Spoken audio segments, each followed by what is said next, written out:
Hi, how's it going? Thanks for joining us. We're gonna I know we started promptly at 9. We're gonna give everyone 60 seconds to kind of trickle in before we really kick off. But while you guys are here, if you want to drop where you are and in the chat, it'd be great to see. It seems like we've got a good showing, a lot of familiar faces here. So appreciate you guys coming out.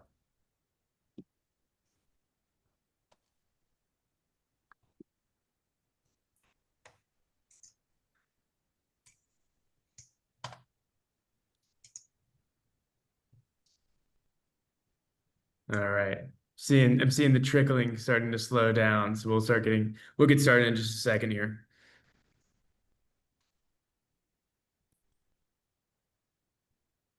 All right. Well, I appreciate y'all coming out to kind of as we kind of announce one of our products. Many of our existing customers have already seen this, and for many of you, it's already live. But I wanted to kind of give a maybe worldwide introduction of one of our latest features, Web Chat with Ava, where you have the ability to, over a web widget on your website, talk directly to the AI. And I'm here with two of my favorite people, Will Fulton, one of the software engineers on our team, and the iconic Barbara Lovelace, probably the most I don't know, infallible person in public safety. And I'll let her introduce herself and I'll let Will introduce himself too. Barbara Lovelace. I am Director of Operations for Hamilton County 911 Emergency Communications District in Chattanooga, Tennessee. I've been at this for about 20 years, from boots on the ground through our training division and now the Director of Operations. We've been a little short-staffed, I think, as most of the industry has been, and we knew that we needed to look at some creative ways to be able to handle our 911 calls, and that meant looking at our non-emergency call handling, and that is how I wound up with Max Keenan and his crew, and the rest is history as we evolve into the next leg of our journey. Yeah, and I would say really what happened was Barbara chased me down at a conference. I don't know if you want to tell that story. Yeah, we did. We went to one conference which was I chased him down. I think it was a June conference, and the only component that kept me from hesitating in that particular conference was we couldn't push into CAD. And then I think a conference a month later or 2 months later, chased him down again, asked him the question, "Are you in CAD?" And he's, "Yes, we can do it." And then from that point, we basically had all the conversations we needed to have, and we fast tracked this thing. He had I can't all the believe it's right answers, had all of the right answers at that point. over a year ago now. Yes. Will, love to kind of give a little bit of your background.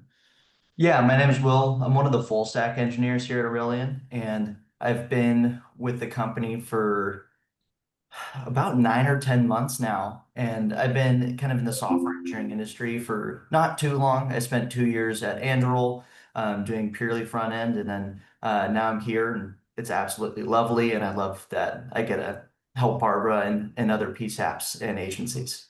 And really excited to have Will on today because this was his work. Like this was his really his goal was getting this forward, and he's the one that made this happen. So it's really a celebration for him in many ways. So kind of maybe taking a half step back and hitting a little bit on what Barbara said, just kind of like really why we think the non-emergency line is really important. So this is like one of my favorite graphs now. And so one of the things I think about, a lot about is people tend to confuse non-emergency calls with the admin line and vice versa, and 911 with emergency. And so when we look at like really the calls that are coming into a center, about 65% of the calls are non-emergency calls coming in through the admin line. And that's really what we're trying to solve for. And when we say like automate, what we're really meaning is that we're doing three things. So one, we're routing people to the right place. We're providing them information. Maybe they're trying to get information on a concealed carry permit. The other is we're triaging for the actual emergency situations and sending them through to a telecommunicator. And then the vast majority of what we're doing is we're collecting information for a call for service. So that's kind of the anatomy of automation within the non-emergency side. And really why that matters is because if we go back to this slide, 65% of the calls coming into a center are true non-emergencies coming in through the admin line of the average PSAP. And so for us, it's like, how can we reduce those calls so that telecommunicators can spend more of their time and energy on 911 calls and the radio? Like the analogy I use now is, when 65% of your calls are non-emergency calls, really you're training your staff as Navy SEALs and you're using them as mall cops. how can we get their time and energy to be focused on the actual emergencies? And so that's what led us really into the automation side of the house. And one of the things that we were really focused on from the very beginning was not just how can we reduce this call load for the telecommunicators, but how can we actually improve the service to the community? So one of the favorite things that we did early on was we started just asking people how they found the non-emergency line. And so, for me, when I explain to my friends what I do for work, everyone's like, you don't just call 911 for that stuff. And I have to kind of explain to them, like, how is this different from actual 911? And so when we started asking people, like, how did you come across the non-emergency line? How did you even know to call this 10-digit number? We ended up kind of realizing that this was the flow. So somebody has some form of issue that needs ideally law enforcement assistance or fire.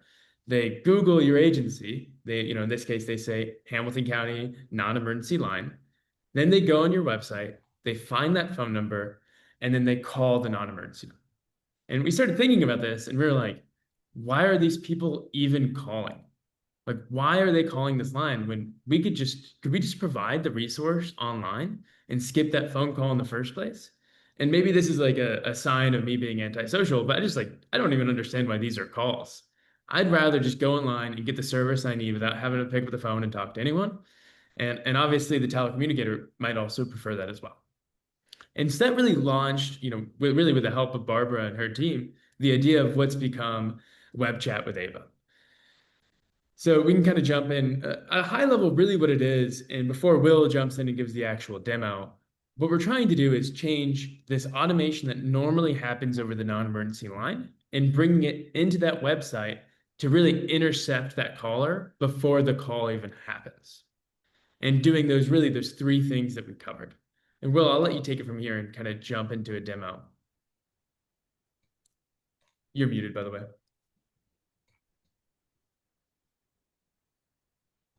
Cool. So you should be able to see we're just going to demo on our main Aurelian website for today. And I'll add on our web chat and we can see it in the bottom right here. And we have a little tooltip to kind of help explain, hey, like what is this? And really to explain, you can report a non-emergency through here because otherwise this button, while for some people might be intuitive, it's nice to have that description. So we can open up our web chat here and we have a form to kind of show like, hey, like what's your name and phone number, just in case whatever happens, we have a callback. So if they, start a chat, they put one line in and then they drop off, we can capture that and call back if necessary. So I'll just put in my info here. Cool. And then here's our actual chat itself. And like Max was saying, kind of like one of the common things that can come on the emergency line is, hey, how can I get like a CCW? How can I get a CPL? Kind of just like this providing information. So just ask, how can I get a CPL? And essentially what we're doing here is we're pulling in the information from your SOPs and the information that's relevant to your community. And then we're able to surface it to the caller so that we basically stop that call from ever even happening. Yeah, so like in this case, we can see we have it configured for Seattle, and depending on where you live, we have those certain links, and the caller can get that information. And then kind of for our next use case, kind of like one thing that comes in a bunch is like noise disturbances of like, hey, there's a barking dog or somebody being loud. So I kind of walk through of like what that would look like. So in this case, we'll see, say, there's a loud dog barking. If I can type, that won't quit. And then right now our agent's kind of figuring out, hey, what's the best way to handle this? What sort of questions should we be asking? And so in this case, it's what's the address here? And I'm just going to say it's at Fixed Burger Shack on Highway 2.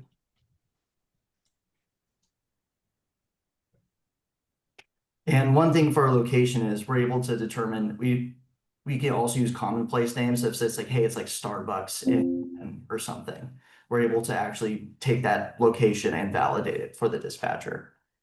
And in this case, let's just say I'm in the house next door, so I can't see the dog.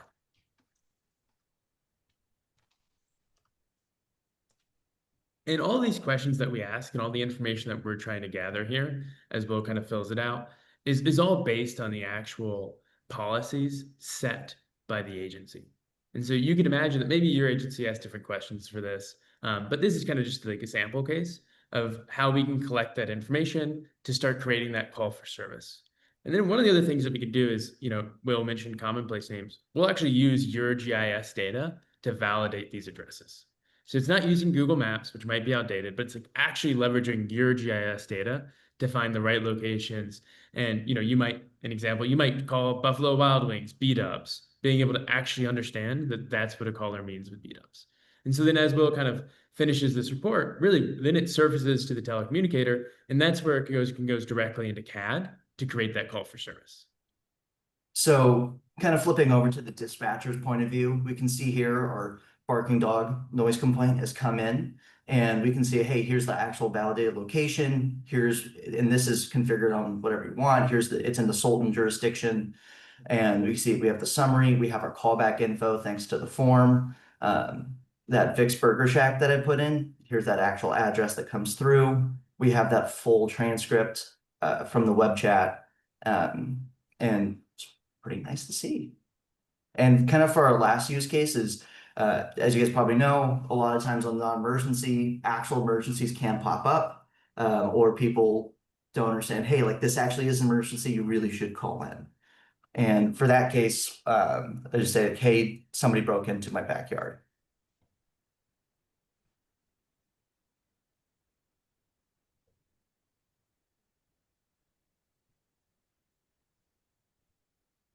So we've detected this as an emergency, and we obviously can't transfer them in. So we say, hey, please call 911 for assistance. If you can't call, we give that non-emergent number to call into as well.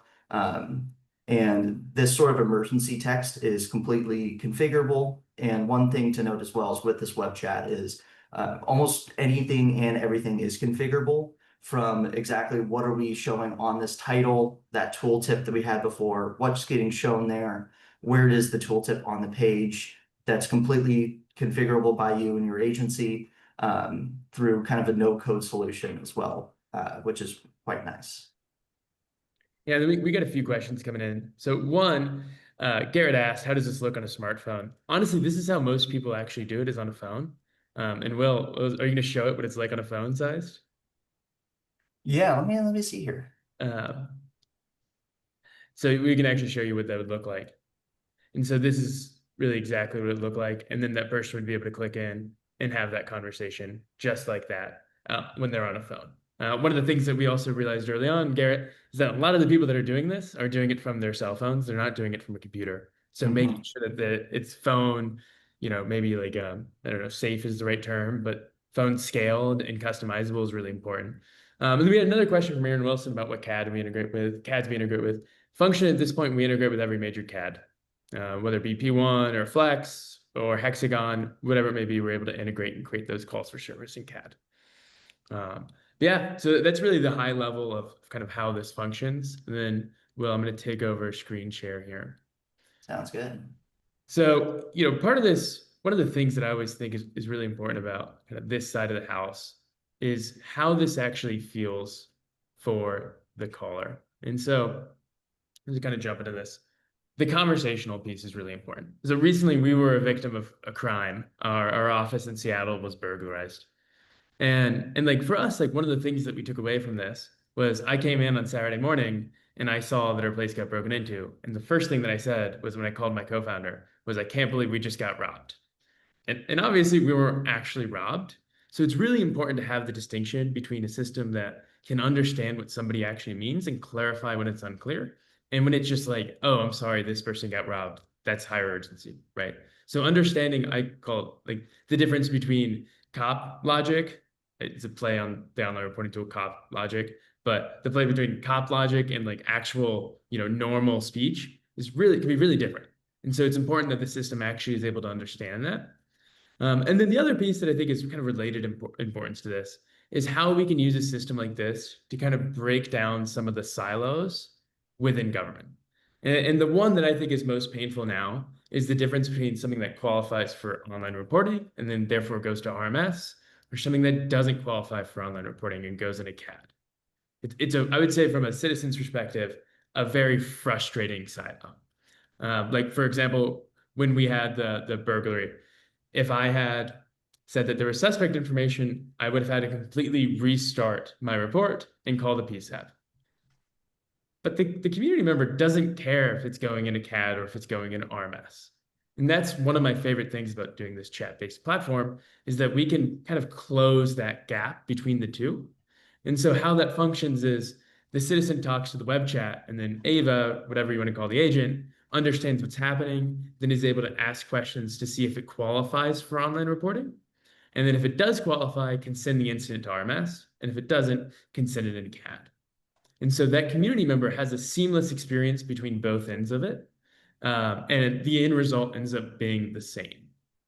That's one of the exciting things about this with me.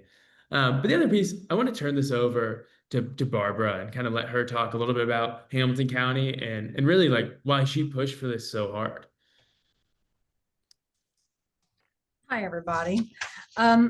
One of the things that we were noticing was that when people were calling in to the non-emergency line, obviously they're going to the website, they're looking up that non-emergency number, they're calling the non-emergency number, and for whatever reason, even though when a human answers the phone, we talk in complete sentences. When someone realizes they're talking to in our case, it's Evelyn, when they're talking to an AI telecommunicator, they start talking in one word answers or explanations, and it gets a little confusing. But when they're in that, looking up that non-emergency telephone number on the website and they see this chat bot, they go into it and they start typing. And for whatever reason, this generation will absolutely have a chat conversation much quicker than they will having a verbal conversation with artificial intelligence. So it seems to be working really well. The goal here is obviously our number one goal when we started the whole AI conversation, take the call load off of the telecommunicator because they were getting back-to-back phone calls.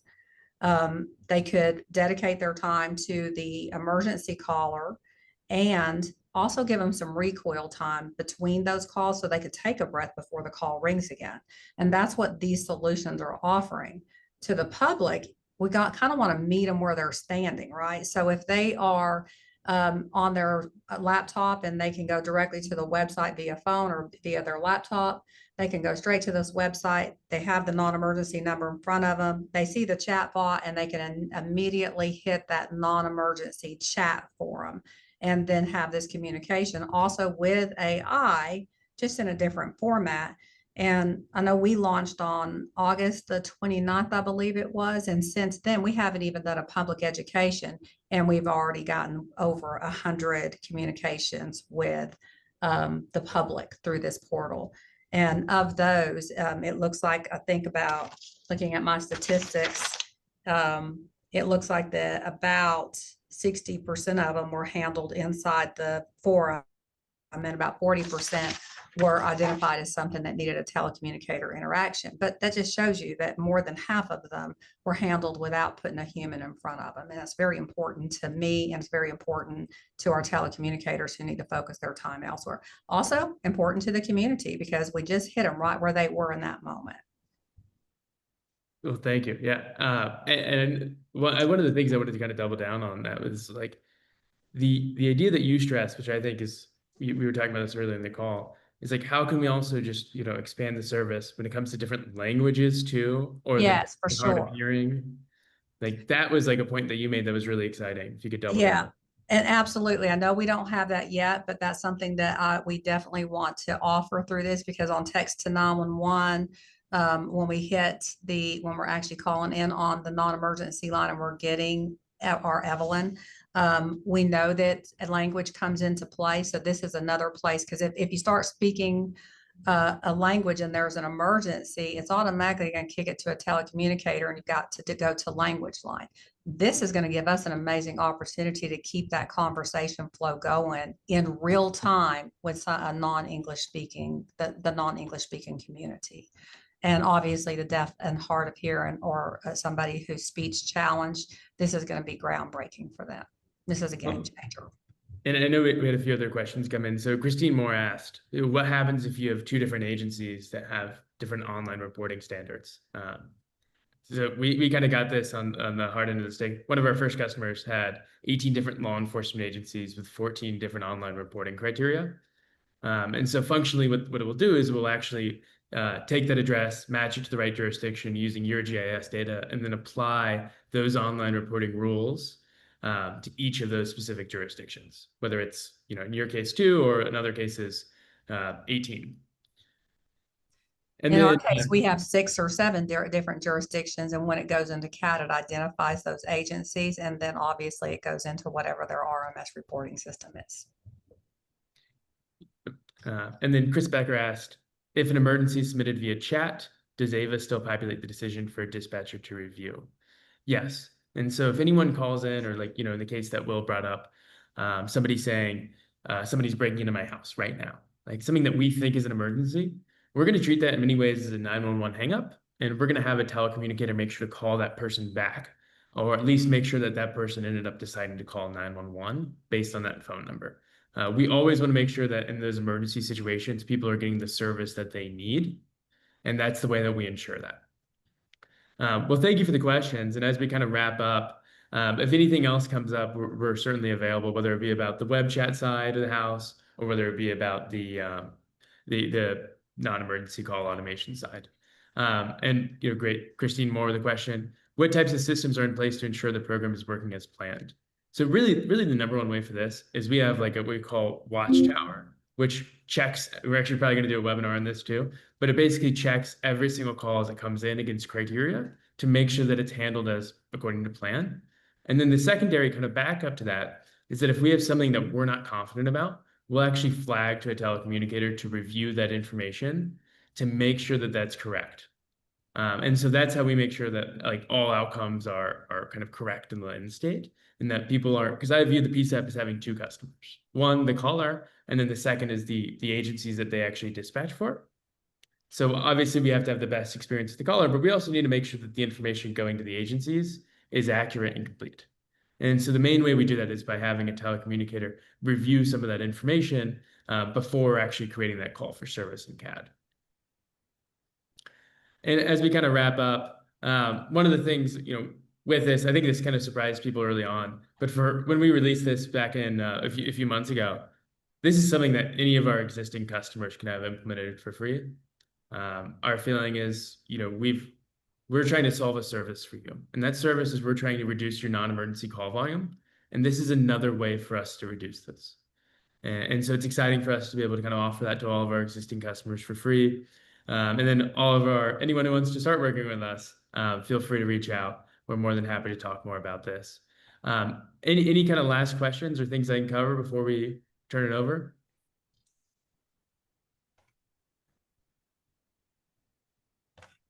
And if anybody wants some information on what our statistics are so far, feel free to reach out to me. Whoever asked about the emergency escalation, we had 10 of our 99 calls that we received. We had 10 that were escalated as emergent, and Aurelian was good to double check those telephone numbers to make sure that they had called back in or were reached back out to. So there is an accountability for those emergency escalations. Well, great. Well, thank you so much for coming, and a huge special thanks to Barbara Lovelace for taking time out of her very busy day to share a little bit of the work that we've done here with their team. As I say over and over again, she has been an absolute pleasure to work with and has pushed us as a company farther along than I could have ever imagined. Thank you all for coming today. Have a good one. Thank you, everybody.